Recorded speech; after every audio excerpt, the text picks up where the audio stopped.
What we're looking at here is a PMA tool micro die adjuster that's installed on my Harold's 6PPC full-length die, and the die and the adjuster are on my Harold's combo press. And the purpose of this video is to show you how we make an adjustment with this micro die adjuster, how easy it is and how precise it is and how we do it. In any case, I'm going to make a quick adjustment of 1/1000th of an inch. I'm going to decrease the bump setting 1/1000ths without any explanation, just to show how quick and easy it is. And then I'll go back and explain what I've done. So here we go.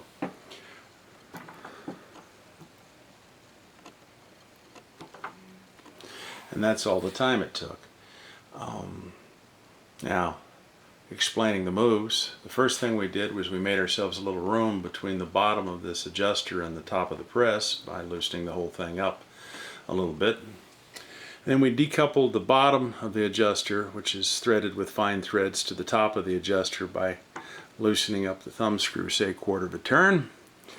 Then we made the adjustment we wanted and lined up the lines and on this index line and these here. Each of these represents 1/1000th of an inch in adjustment, and so you can see it would be pretty easy to split two lines and do a 1/2 or 1 1/2 or that sort of thing. Then when we've got the top and bottom recoupled after the adjustment was made, then we tighten it up on the press, and there we are. So this allows us to sneak up on a bump adjustment in very controlled, precise steps, so that we don't overdo it and then have to back up and, mess up the shoulder bump on a couple of 3 cases by the time we get it where we want. I like to run my cases in sets and treat them all the same, and it irritates me if I get the bump setting on that first 1 or 2 wrong while I'm getting the die adjusted. With this, I don't ever have to do that again.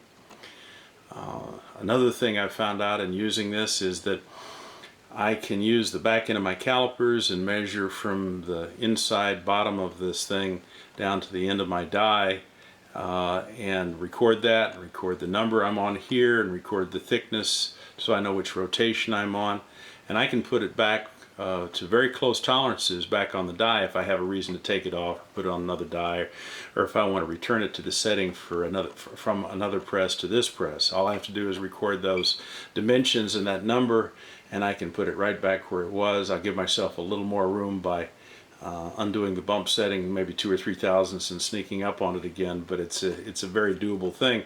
What this means is that you can use this same adjuster on more than one die, on more than one press, although I'm sure PMA would be very happy to sell you 1 per die for all the full-length dies you've got.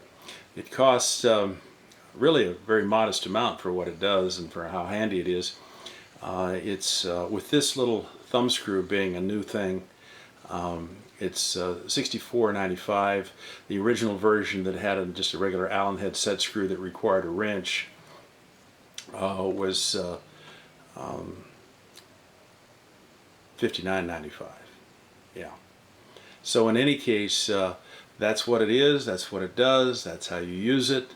Hopefully you've gained a little information on this, more than you would have gotten from a still picture. Thank you.